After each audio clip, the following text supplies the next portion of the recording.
think we can start with the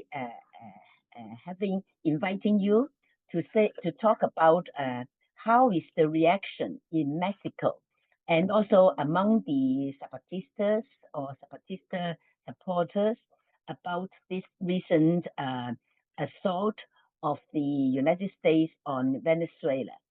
So that we hear, because the current assault is not only on Venezuela, but it's also on Mexico. So please tell us what you think. Okay, good morning, good afternoon, good evening to you. First of all, thank you indeed for this invitation to participate in the conversation. And I will try to do my best here. So I believe that the key points that I could mention in terms of the assault of the US to Venezuela, that's part of a longer process that has been announced, because there is a constant assault and the vision of the US about the strategic resources throughout the world. So I believe that this idea, how from Chiapas, from Mexico, how we have been following these events. Well, we understand first that there is a development of capitalism at a world level, and that this international development is proposing new levels of appropriation and of grabbing different territories. So the assault to Venezuela has a longer history behind of it. I would say more than 20 years. With Hugo Chavez, when he was in power, he organized a way of government and a way to relate to the rest of the world, mainly in terms of oil, or based on the concept of oil. And I have this idea in my mind. A very important point of Latin America was the World Social Forum, the World Social Forum that is also fostering the fact that Venezuela, with Hugo Chavez, and Brazil mainly, and other countries from Latin America, they all joined this mobilization in the forum. And the idea behind of it was to defend the natural resources and to foster this idea of a free Latin America. So it was a very important process, not only for the countries I'm mentioning, also for Ecuador, for Colombia, and part of this process of how the peoples emerged or stood up facing the empire. So, yeah, a lot of years went by with permanent aggression and permanent assault, mainly to Venezuela, because of the model of society that they have, because of the popular participation in Venezuela, and because of all the phenomena that are part of these governments that we could say that let's say, the governments that defend the capital, or that we call the right-wing governments. So all of this happens within a context that the Zapatistas also pay attention to. Last year, we started a reflection about the pyramid. You know, the pyramid as a strategy, or let's say as a structure that keeps within capitalism, that keeps the status. This pyramid shows a structure that manages from the power, like from the top to the bottom, that shows the idea of dispossession, discrimination, and submission as well. It is a logic. It is a colonial logic, I would call it. And there is a proposal to try and destroy this pyramid and change it into something else, make it more horizontal or make it something different, as a different structure, so that a common society can be built with this idea of creating autonomy, self-validation of the peoples in a more horizontal manner and in a more, let's say, defensive, but not defensive, like try to defend our culture, our territories, defend the people itself. And of course, this also implies an idea of the peaceful way in which we want to face all of this. There is an idea of militarization uh, on behalf on this pyramid structure, this imperialistic structure which the US is leading. Now, what I could add is that on January the 3rd this year, the fact that there was not only a position regarding Venezuela, but also an aggression, an assault, which is trying to destroy the strategic points of a state, having this kind of military intervention with a criminal assault that ends up breaking down the resources, very important resources of the country, and it sets up the strategy or a logic, I would say, that is actually regional. It prevents the commercialization with other countries, or it actually doesn't allow other countries to participate in creating their own hegemony.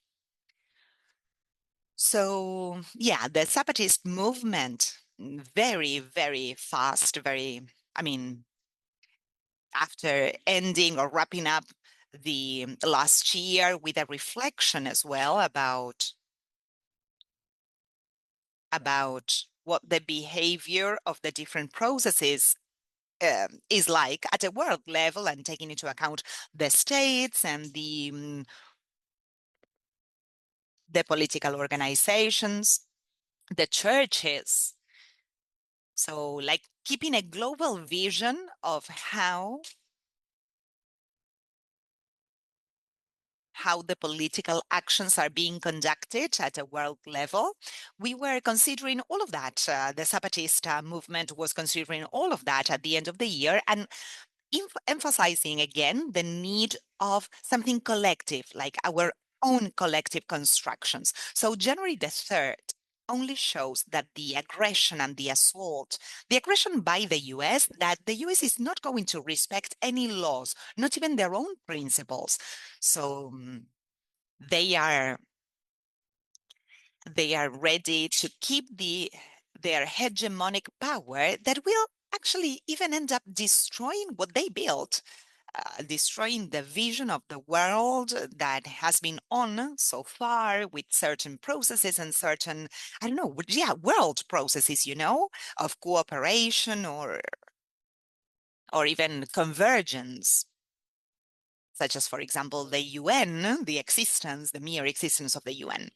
So the point was clear, and the position or the stance of the Zapatistas is supported by many others.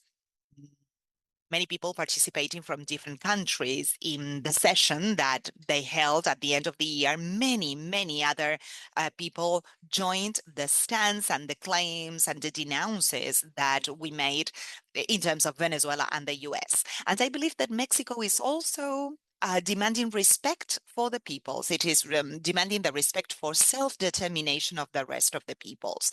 And it is also demanding that the US might review its militarization strategy. So Mexico joins the countries that are defending the self-determination. So the possibility of the nations to have their own rights and that they cannot be taken over like this.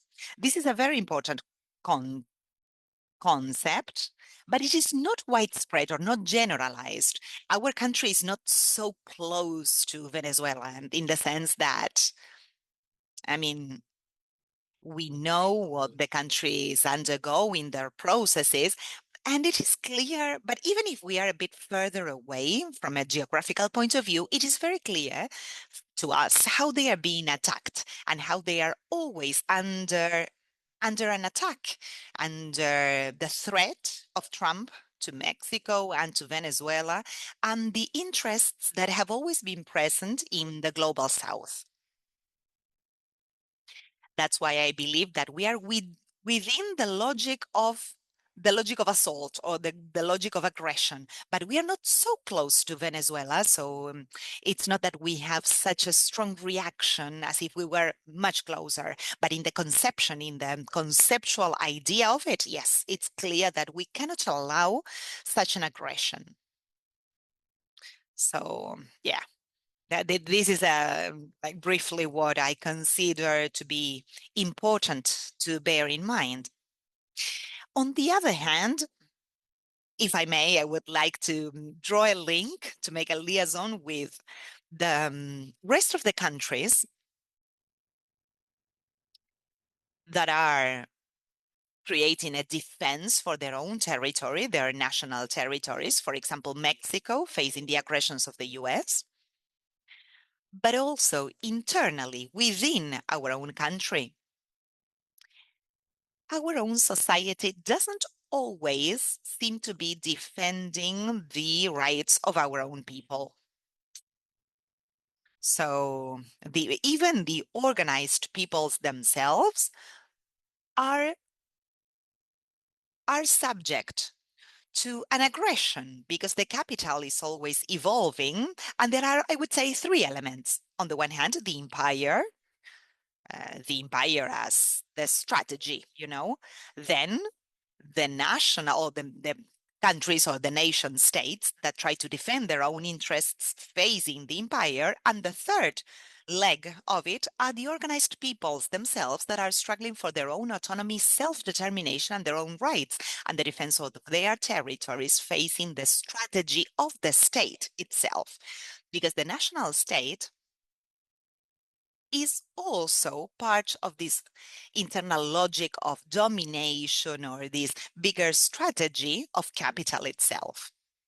So when Zapatistas react, it's not that they react as a nation or on behalf of the nation, because the nation has its own strategy of internal domination. But they are reacting as a people, on behalf of the people. The solidarity that the Zapatistas can show is because of the peoples that they are defending life itself, defending their own rights. And also because the peoples can also express, they have expressed, and they continue to do so, the fact that the society should respond to their demands and that they are allowed to create their own way of government, their own way of living. So in Venezuela, it's not only that the resources are implied or let's say like the state as such, but it's also the self-determination of the peoples that is implied, because the peoples of Venezuela for a long time have been trying to reach this self-determination, their own government or administration, and respect to their own lives, their own culture, their own, the Amazonian peoples. So that's a completely different consciousness or awareness. And it's a very important exercise as a society to include all of that. I don't know what your opinion is in that regard. Thank you. Thank you very much. Explaining this external pressure, but also internally, it is run on the logic of capital. Since it is already 32 years of Zapatistas, and well, it's even longer. The time period is even longer than in Venezuela when Chavez took power. So could you just very briefly say what you think the Zapatista achievements have been, and how is the situation of the Zapatistas now? Well, actually, the big contribution in the logic of Zapatistas has been this idea of the territory, the land. I would say the land more than the territory, in terms of I would say that the main struggle that the peoples have kept for many years has been this idea of the property of the land, because the state, mainly the government, has established laws on the territory. And the laws, the agrarian laws, for example, which determine the property. So the state has the right to legislate, to pass legislation on these territories. So the peoples have kept their struggle for the land. But since 1994, when the EZLN started, the main focus was the land, but it also includes the demands of the land that were also the property, the legal property of some people. So they asked for the property of these lands based on Article 27 of the Constitution.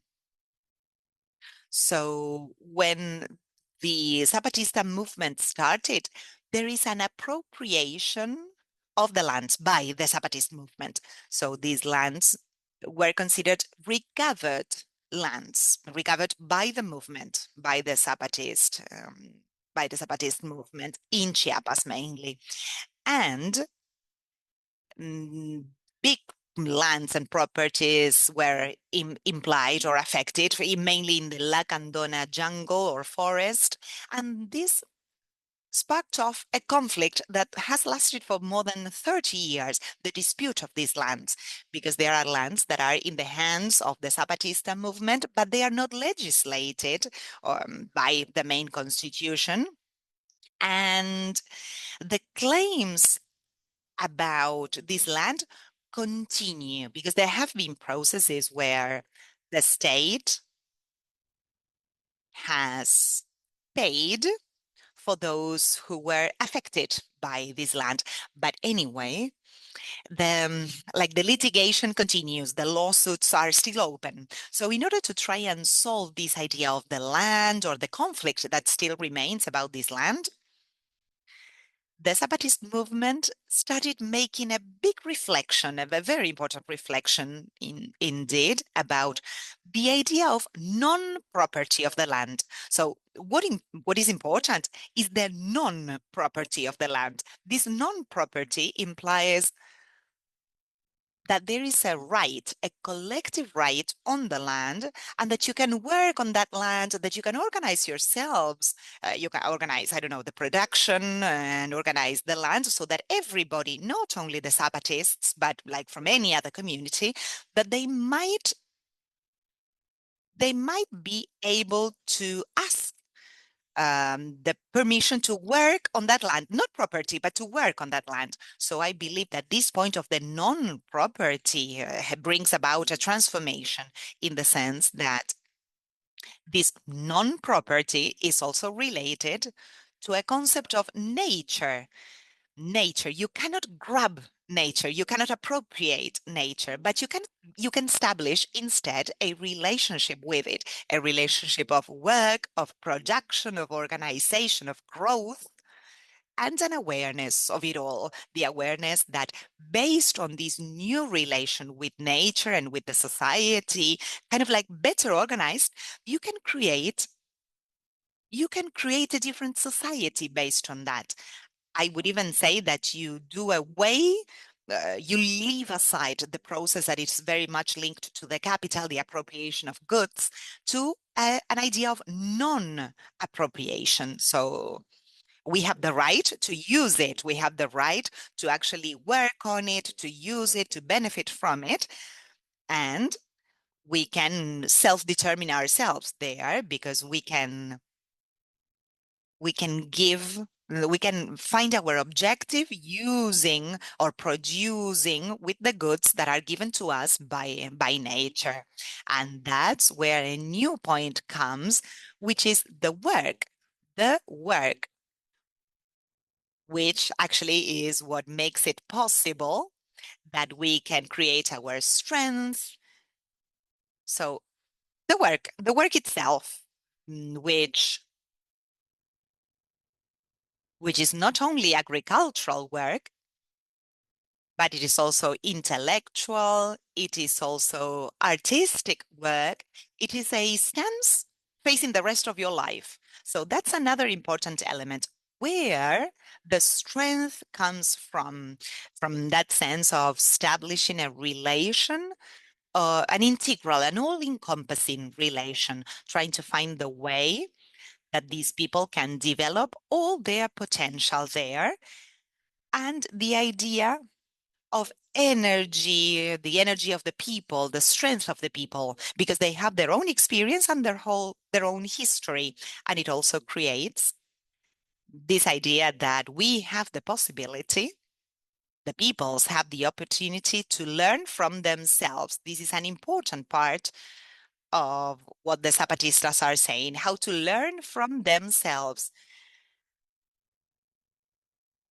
how to learn from their own forefathers, what has been accumulated in their own community. So this makes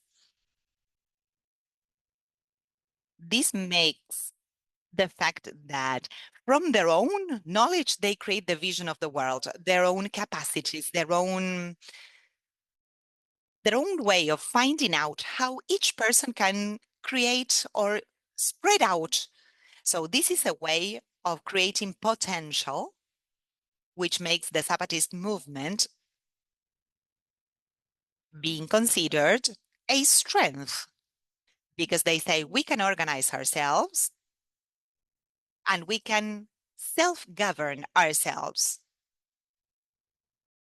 And that's where the idea of generating like a nucleus different nucleuses that are structured as government comes from.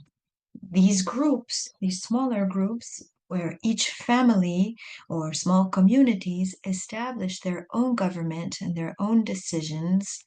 And from these smaller units, you can create a process of reaching larger assemblies to define processes.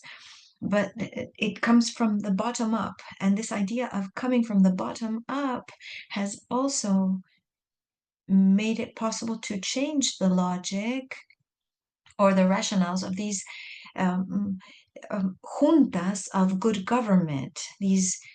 One of the key points 2 years ago had to do with eliminating the idea of these good government juntas or assemblies, because these groups concentrated power in a sense and determined the processes from the top to the bottom. And so they started to shift this, and to say that the important thing is the process for it to be bottom up, which is a process of change and resistance. It's also a revolutionary process, and that is a process that summons, because it's not only about people being Zapatista, but the idea is that they open up, that they summon to this experience and this exercise of collective work. I would say that they are very strong in this sense. They are showing capacity, they are showing hope, they are giving the idea that these possibilities exist of facing the strategy of domination and of expropriation, right? And the idea that this can be made possible in other parts of the world. this resistance to strategies of dispossession. So there is always a summoning to make this a broader movement. Of course, we won't be able to do anything if there is no extension of this, if there is no broadening of this to other parts of the world. And it's important to mention a time limit here. In some way, they understand that this should reach a process of 120 years. They say that it has been taking place for 118 years up to now, and 120 years was established in a sense of understanding how many generations are needed so as to move towards a development in this sense, to this level. This gives you an idea that Zapatistas are not only acting in the current conjuncture, they're not saying, okay, this is the moment that we need to face the state, but they understand an idea of construction, that it must be constructed, that must be generated, and this pyramid cannot be destroyed if there is no long-term strategic work. Long-term strategic work is what makes it possible to have this construction. And in this sense, we can see that there is a growth and there is novelty in the peoples, because almost all new generations, the youth that were not participating or that didn't exist in 1994, are now protagonists or main actors in education work, in health-related work, in economy, in art, in the construction of communication, in the understanding of what a new society might be. And this is not an isolated factor, because we can say that the Zapatista army cannot be understood as an isolated unit. It is rather part of a more global process. We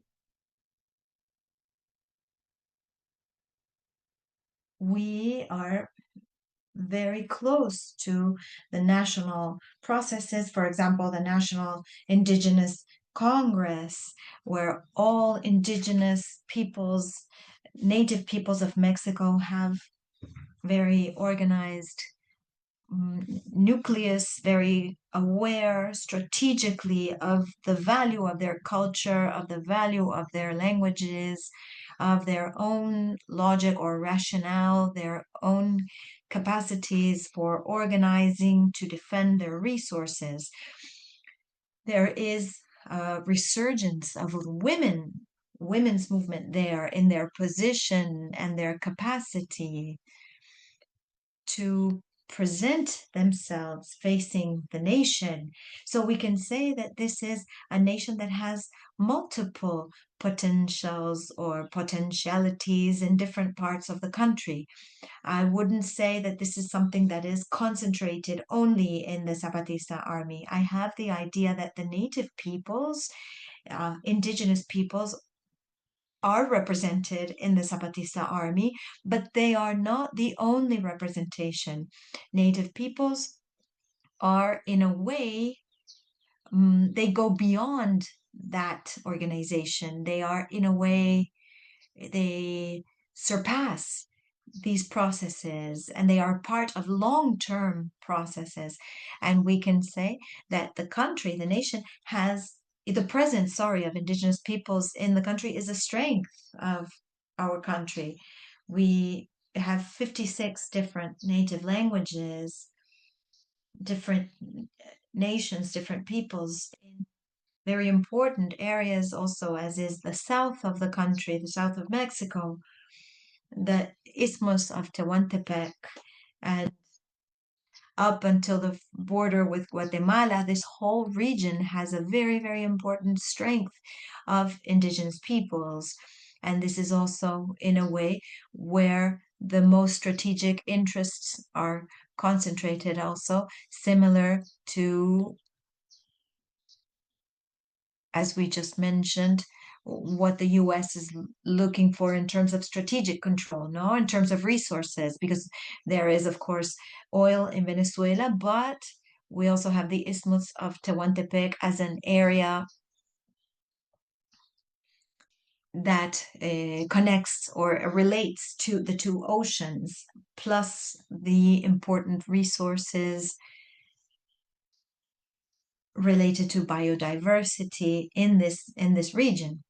And so potentially we are living in a very, very important place in south of Mexico, but in a country that has the capacity to confront, because its peoples, its indigenous peoples, are very aware of this, and they are also the owners, we can say, of these resources.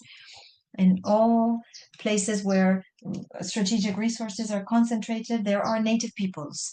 Native peoples, not only indigenous, but also Afro-descendant peoples that have their history, very important history related to the coast, for example, in the Gulf of Mexico, but also in the Pacific. So this makes the Zapatista army in a way to clearly makes them clearly understand that it is not their job to confront directly the aggressions, but rather to generate these more collective processes. And it is very clear to go down a peaceful path. The defense of life is important. It is important to denounce military aggression. It is important to state that there is no war-like aggression that is being sought or being planned. There is a search for a construction through organization of peoples with their own understanding of the world, or through their own understanding of the world, not linked to the capitalist accumulation model. I don't know if you have any comments to this or questions.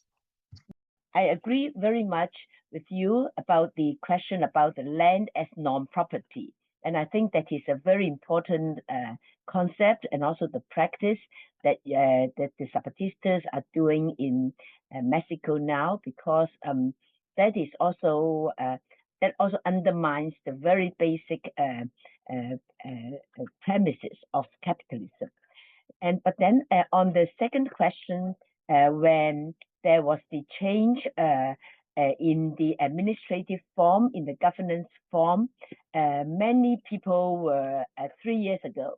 So many people were rather worried about what was happening with the juntas, because before this change, there was the slogan "Command by Obeying," and so there should have been already the bottom-up model, and after the bottom-up, then you have the coordination. But then I think with the proposal for a change, which would designate all the decisions to be made by the communities. So how would you say would be the most important difference between the new model and the old model of the juntas? Because in the old model, then the communities also elect or send their representatives to form the juntas. And so the juntas were supposed already to be coordinating and commanding by obeying the wish of the people. But then we heard that but then I think just now you mentioned the pyramid. So it seems that the new change is to try to make the pyramid much more horizontal. in this self-governance. So could you tell us, I'm very curious about this, and I think it's also a very major breakthrough. So can the current model with the communities each governing on their own still fulfill the question about coordinating and networking with each other and forming some effective self-defense and self-governance? So that's the first question I have. Yes. I believe that the point to understand this more clearly has to do with the transformation of the form of government in the Zapatista army. I would say that it is also like a pyramid transformation. In a way, the exercise of the organization has its roots in leaders in some way, in leaders of these processes, and also in a military structure or a military type structure uh, of commands, and they have established ways of government in a military way and in a civil way or civilian way. And when you move towards an idea of a purely civilian organization, the way of establishing indigenous regional leadership determines the work, and that leadership leads to the idea of the juntas of good government and or these councils. But once they become these juntas, the junta defines the processes because each region has one of these juntas of good government, and they take care of business, and these business have to do with the development of communities, and they have to do with the different problems and the issue of justice. But the juntas end up defining. Now, there is participation in the juntas, yes, because they're not external, of course. They are people who are elected in communities for a time, for a period of time. It can be a year, it can be months, it can be weeks, but they pertain to the junta and the junta defines. So this idea, the transformation of these processes criticizes or critiques the junta. The critique of the junta means that juntas are taking over positions that do not correspond to the people's. And in a way, we can say there are deviations in terms of authority, or the juntas take over power that in a way has been given to them, but also affect the interest or might go against the interest of the community. So there have been critiques or criticisms to the juntas. So saying that the juntas are over and the determination of ending the junta system, the idea there is to respect the local process and the local collective, and to establish that the local collective has the right to decide on local issues and to propose the solutions of broader and regional issues from different communities. And the idea is to construct a broader assembly, an assembly of all the local processes to define local issues. I believe that the main issue here is that there is participation, and that this participation is not a calm participation. because you can see that there is intense debate when there are different processes, there is a debate, and there are different positions, and so a movement, a participation movement is generated. And this participation movement makes it possible for people to generate their own dynamics and their own understanding of reality. And so we can say that this is the movement that exists right now. The possibility that now we can say, okay, let's have a movement from the peoples with participation, with commitment, and with the idea that this will generate now something different. Because the key point here is the difference.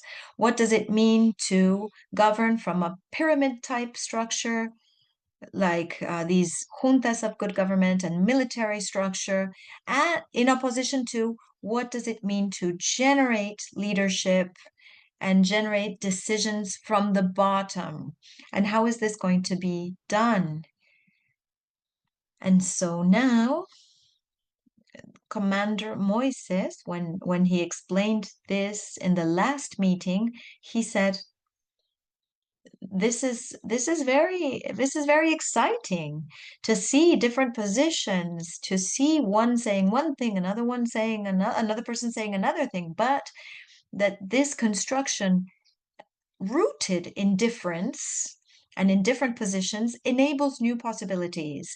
It is a new exercise, a new experience. I wrote something at that time also saying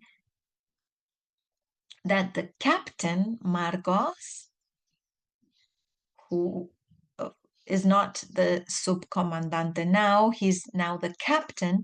He is now a witness, I say. He is a witness of the emergence of the rebellion of the peoples, of the insurgents of the peoples. He is a witness to the youth and the children, and how youth and children are now participating in creative ways, and they are defending their interests, and in a way also looking for something that is essential, because the quest for love, which is something essential, this can be done by the person going towards an essence, a deep quest, or a deep. Each person has to find this, has to discover this. It is not a matter of a political structure coming to say how the person has to be. It is the person themselves who has to learn how to be a person, who has to learn how to be a revolutionary, who has to learn how to commit to the construction of a new society.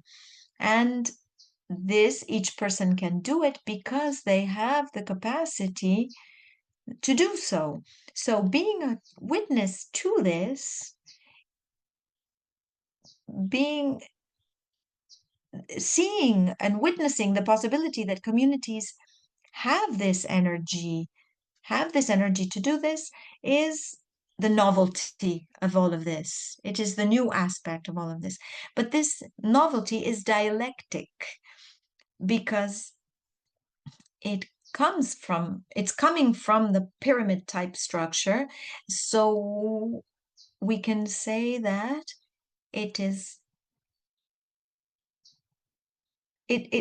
looks for a transformation of these relationships. And that's the point. How can we transform relationships of domination? Because the first relationship is a relationship of domination.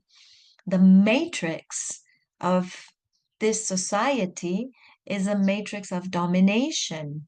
The matrix of these different exercises in power imply or entail a domination. So it's dialectic. It comes from that, and it seeks to transform this model into a different model but in a dialectic way or dialectically. How many things are not perfect. When there has been a history of power management within a pyramid structure, there is an attempt to impose, there is an attempt to do an exercise of imposition. But when the other moment has been generated already, there will be a way of flattening that, sort of like flattening out this pyramid, making it more horizontal.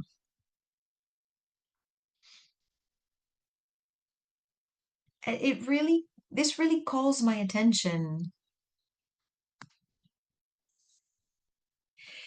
because new generations, but not only Zapatista, I mean, of all the peoples, of all society, I see that this is a more awake society with more elements of freedom, of liberty in it.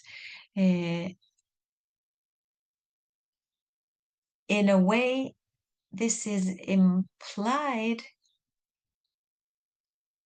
in this idea of domination, of strategy of the empire. It would seem that with, for example, Trump's exercise of power, there will be a transformation of society, but this cannot be done because the peoples are organized already, and there is an existing capacity of self-construction and of awareness or consciousness of identity and the rights of people. So although there are strategies like Trump strategies, imperial strategies, what is happening in the world is that this is an open world, an awakened world with a series of alive processes. Vitality is very important, and there are many phenomena that are implied there or involved there. And although it seems that there is no hope, now there is a lot of hope. There are very important things, and we need to continue to construct and struggle for Thank you. these things. Yes, thank you. And last time when we did an interview with you, you stressed that the development of the youth is a very important process and achievement of the Zapatista movement. Could you say a bit more about the youth? And because I think generally in the world, the youth are getting quite pessimistic and depressed because of the declining economic situation and social situation, and they do not see hope. But then you have been stressing that there is a lot of hope. So could you say a bit more about the youth in the Zapatista territories? Well, you know, when I see these groups of, well, the peoples, you know, when I'm invited to some of the festivals that they've organized, or and all the areas where we kind of put the seeds for the future hope. And I see a lot of youth participating there, but still, their presence is not a silent presence. It is an active, a productive presence. So they show their capacity, first of all, the capacity to organize themselves, and then intelligence to do so. The management of the use of technology, communication technology, art. I remember the last time that we had an art event. There was theater, music, there was painting. So the research as well, research of knowledge. knowledge about the history and about culture. So mainly what I believe is so important is that the bodies appear as well. And I think that this calls my attention so much, the agile movement, the moving body, the capacity of agility, of living, of experiencing, and also of greater health.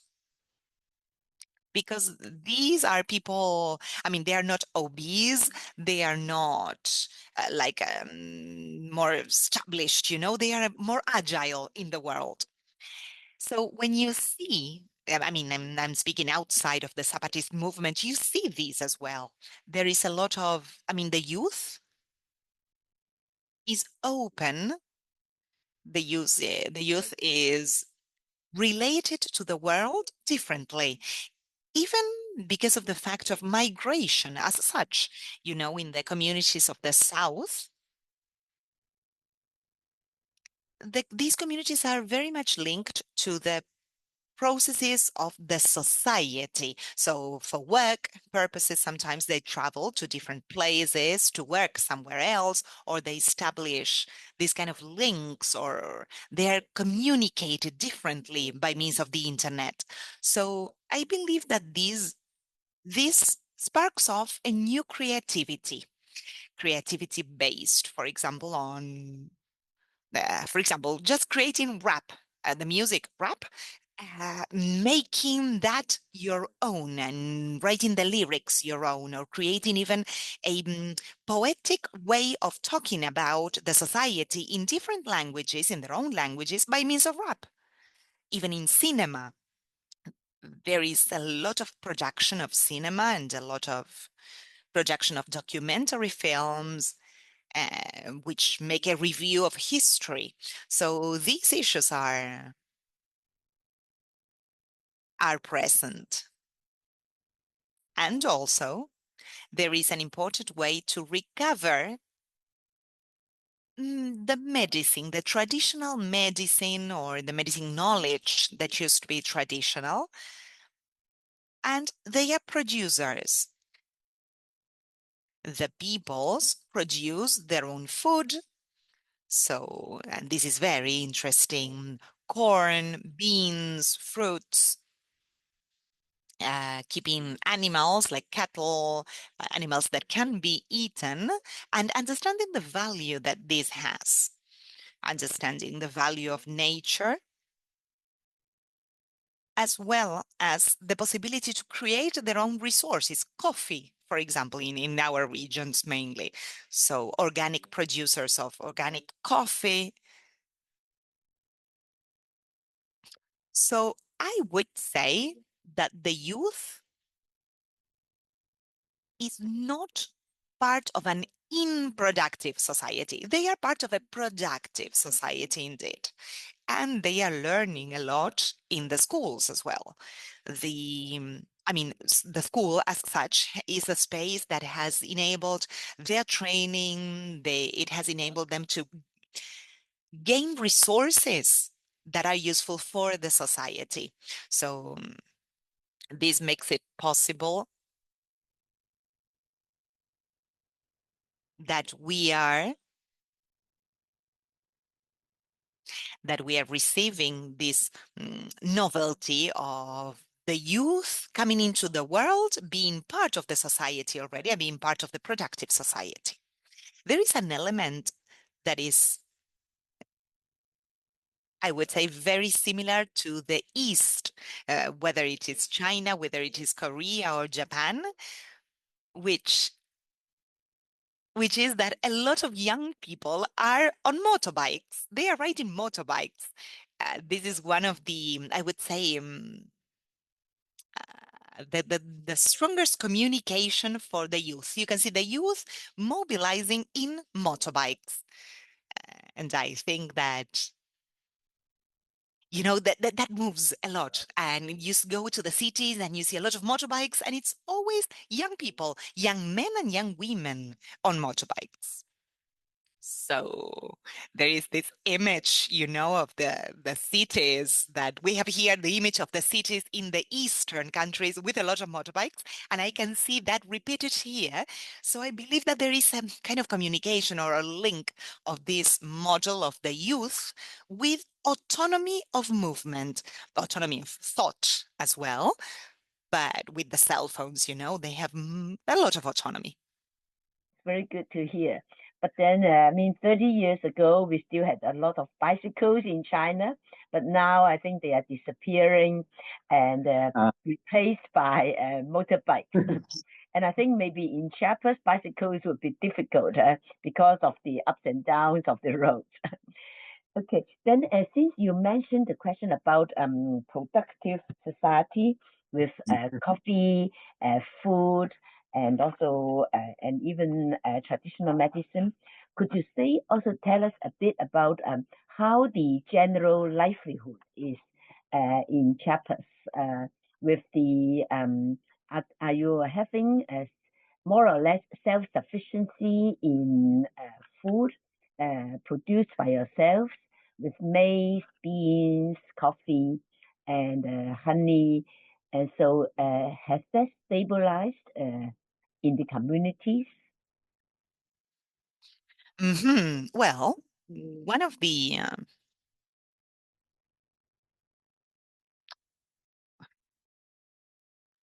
signs of the presence, or let's say the availability of food, are the markets, the local markets.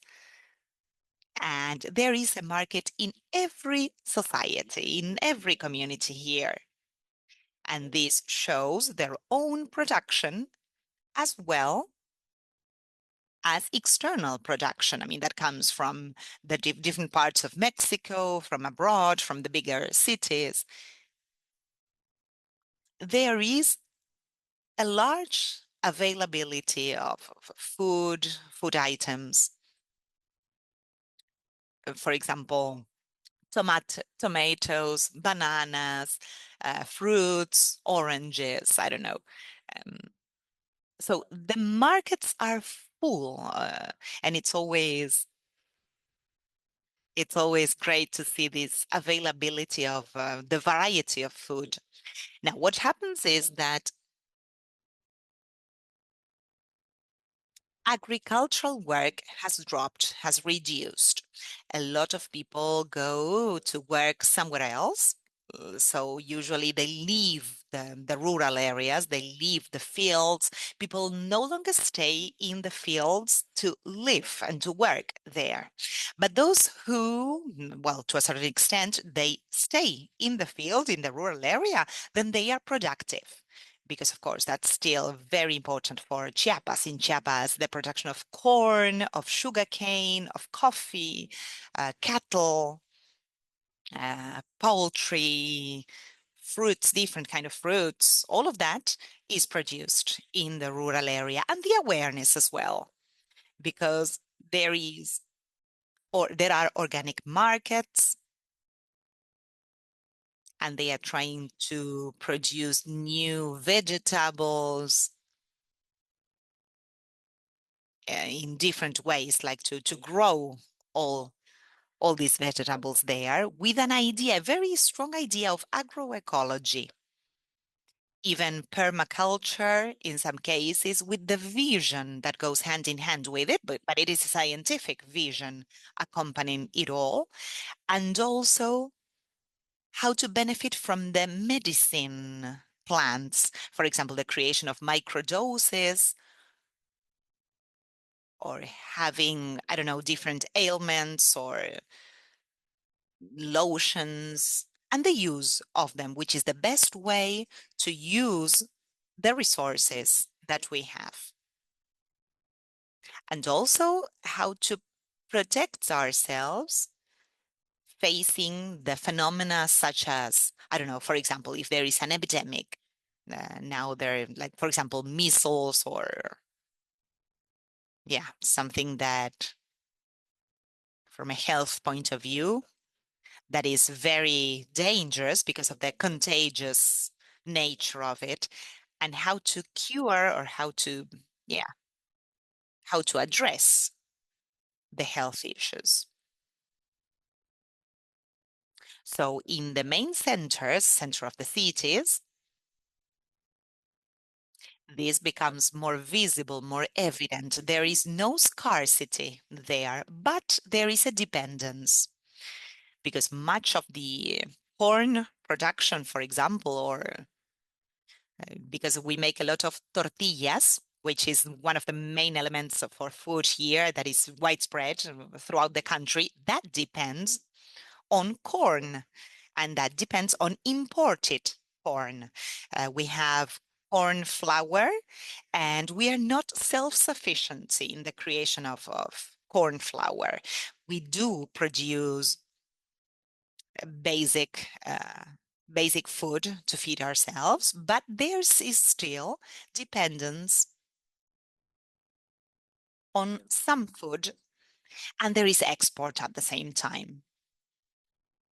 Mexico is an exporter of, for example, coffee, honey, or even avocados. So there are a lot of things that, of course, are being part of the export scheme for the global market. But there is the need at the same time to import other kinds of food. So there is a kind of balance. In some areas, the balance is better than in others. So you can, for example, buy food and there is local work and you can have the resources to buy those things. Now, possibly, it is important to say as well that the projects of the state that give financial support to different areas, or for example, scholarships to students, or for elderly people, or that they give, these scholarships for students, that fosters greater economic capacity so that you can actually, you are able to buy those products. So there is this kind of complement, or it is supplemented by the state as it provides resources to the communities. And you can tell because these resources, both the ones that come from the state and the resources that come from, like the money that comes in, for example, people who go to work in the US and then they send money to their families, that gives the possibility to have a local economy that can actually buy food coming from abroad, and at the same time to have their own production of food. And exporting some of their own production. So I think that that's the way we could say that there is currently a balance that, I mean, in the sense that there is no food crisis in our country now. There is food dependence for some things, but I wouldn't call it food crisis. Thank you. So my last question for this part one of the interview is about the drugs. Yes. Because now the US is using always the pretext of the narcotics trade and production to assert its control over Venezuela, Mexico, maybe Ecuador, and Colombia. So could you please tell us about the situation of the drugs? Of course, in Mexico, there are a lot of the cartels, and I know that they have been harassing the Zapatista communities. But I think it is important to hear from you about the Zapatistas fighting the narcotics and fighting these pressures on them. I think that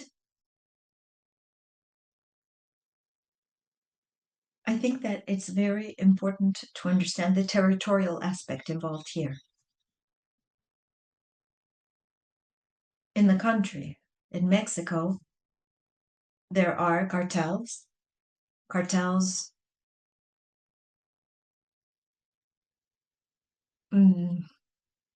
that are very important in what has to do with the production of drugs, but not only drugs,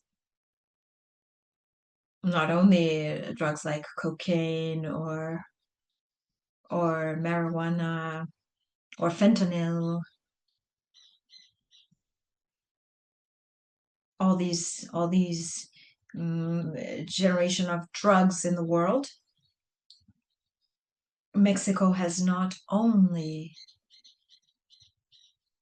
been a territory for trafficking, but it has also been a territory for production. Places where this poppy, for example, is produced. But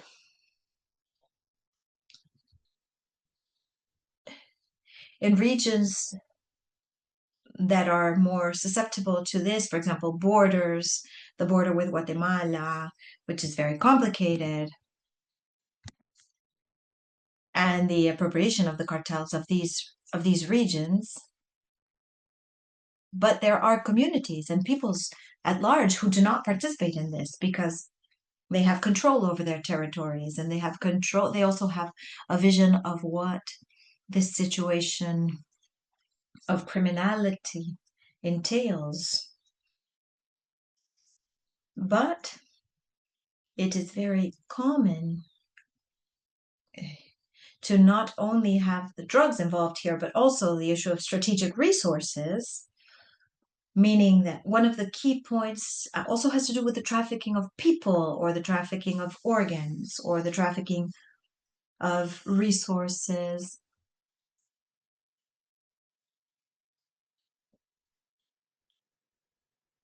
Such as cattle, meat, and other resources or goods that are important for the global economy, etc. So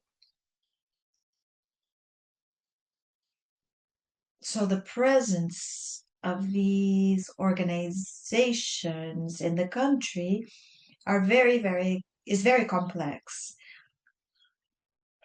and it has been enabled because there is a collusion with authorities in the country, with judges or the judicial system and municipal authorities and governmental authorities. All of this gives way to a very, very large complexity. And in a way, we can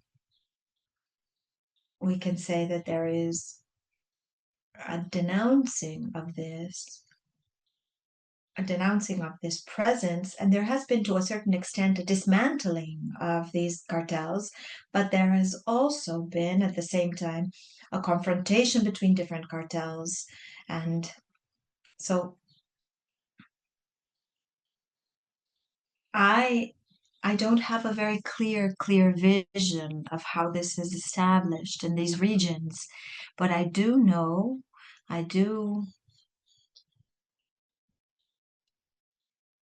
understand how complex the situation is.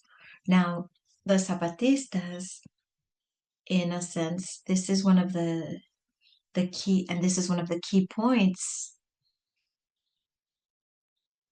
does not allow to establish any relationship with the cartels,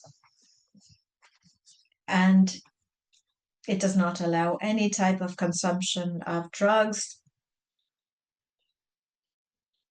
It is against any form of collaboration that is related to trafficking in any sense, and the territories must be considered free of these phenomena. But there is also a very complex situation that is permanently denounced. It has to do with alcohol and the consumption of alcohol. Alcohol is considered to be more allowed. It is more, and there are communities that are very close to the Zapatistas who have a very high consumption of alcohol, and there are parties with very high consumption of alcohol there, and the Zapatistas there, they have a position facing that, no? They are against the consumption of alcohol.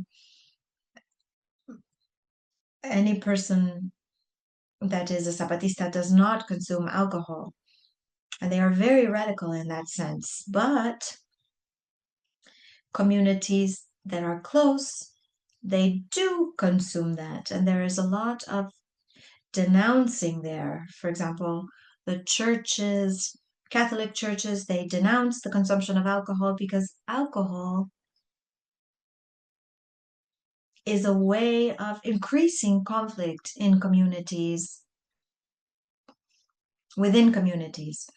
The other element that has to do with how people also relate through cartels, this is also a problem because oftentimes this is not something that is voluntary or that depends on the will of people. There are ways of attracting youth, giving them elements, for example, motorcycles to the youth so that they are attracted to the structure of the cartels.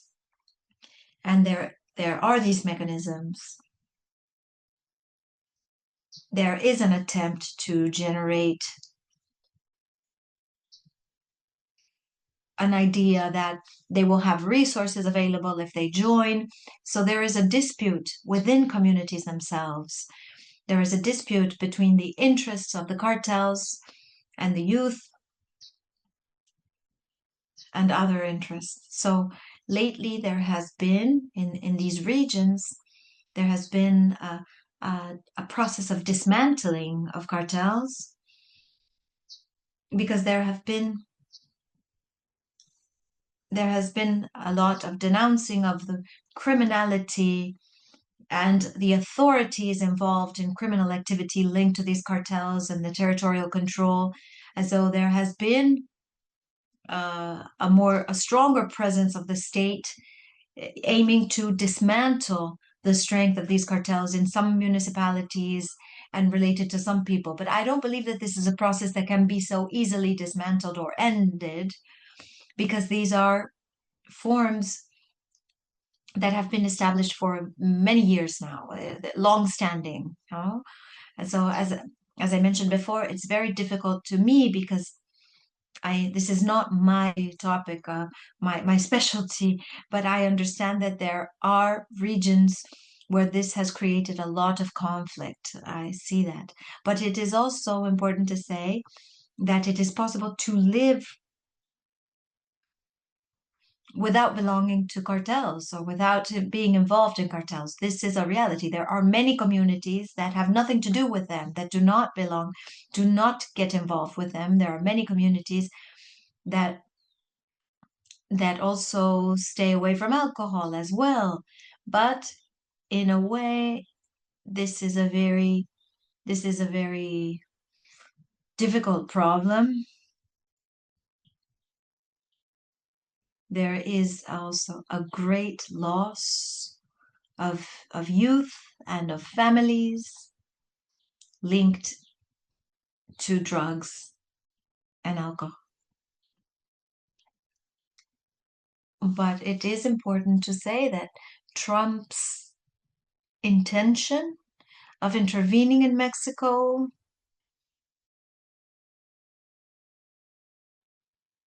he does it supposedly because there is benefits for the population in the US in relation to this, but the president of Mexico has permanently stated that the US does not have a policy for the internal control of their population in relation to consumption, but they do denounce the cartels that traffic the drugs, right? So they persecute the cartels, but they do not act domestically within their country. So this is a position of the Mexican state that says this, because Trump's pretext in relation to cartels and in relation also to the aggression in Venezuela, has to do with saying that he wants to free the people of these problems, right? That's what he says. That's the pretense or the pretext. But I don't think I have a lot more to say in relation to this. Thank you. So basically, Jade, do you have any questions for part one of our discussion today? One questions. Because from the poster sent by the director of the museum, Jorge also delivered a lecture about liberation theology. My question is, maybe it's quite big question. Why liberation theology is so weak in today Latin America? Well, as part of the museum, we promoted the dissemination of this movie, the Francois Drouet movie about liberation theology. And liberation theology, we can say, is one of the strengths created in Latin America by the commitment of Christians with transformation in Latin America, in the search for ending poverty, and also how the historical subjects of these transformations are the people or the poor, and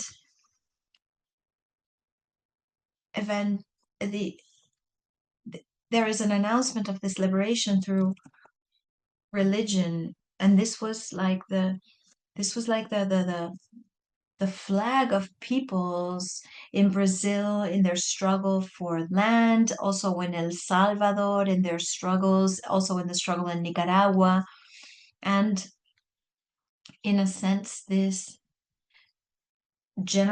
ideology led to the confrontation with governments, these governments in Central America as well. And it also gave hope and gave a deep sense of purpose to communities, especially in El Salvador, in the revolutionary struggle in that country, and also in Nicaragua, where it led to the revolutionary triumph of the Sandinistas. Now, in Mexico, there were also important processes there where communities generated the consciousness or awareness of their political participation through the reading of the gospel as a way of approaching life and the commitment of Christians to change in this situation. Now, these processes were also very much accompanied by theologians that were very important, like Gustavo Gutierrez, who was the creator of liberation theology in its first concept, in the option for the poor in the 70s when he was very young, and other theologians, others that were creators of this line of thought and that turned this thought or this thinking in a true theology. This means that giving it the same place that other theologies had. You say, for example, I commit with transformation as a Christian through the reading of the gospel. I commit to the transformation of the exploitations of relationship. I commit to that. But to say that this is theology, this is part of the message that has to do with the identity of the church, that in a way shows that these are the lines that the church will defend as the fundamental lines. Saying this or establishing this gave theologians the strength, considering this as valid as a European theology, a theology of the world, a theology of incarnation, or a theology of eternity, as valid as that, as those theologies. Now, that strength is what, in a sense, has ceased to be important today. And today,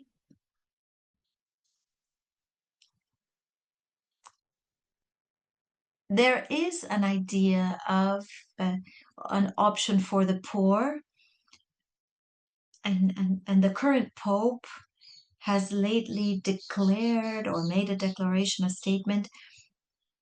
It's called Dilexite. It means I loved you. And in this proclamation of the Pope, he talks again about the option for the poor. He says, this is an identity of the church. This is part of the church's identity. And it has to do with the announcing of the gospel to the poor. And that is where the liberation and the salvation becomes a truth. So I believe that at the level of the discourse, we are in the same place, but at the level of practice or practices, I feel that it is not as clear. At the level of practice, sometimes churches have opted for paths that are calmer, that are less revolutionary, we can say, but that accompany processes, but they are not protagonists of these transformations. So we can say that we are at a moment where, at the level of doctrine, the liberation theology is still valid, but it is not accompanied by movements, deep movements that carry this theology as a flag. That's how I see it.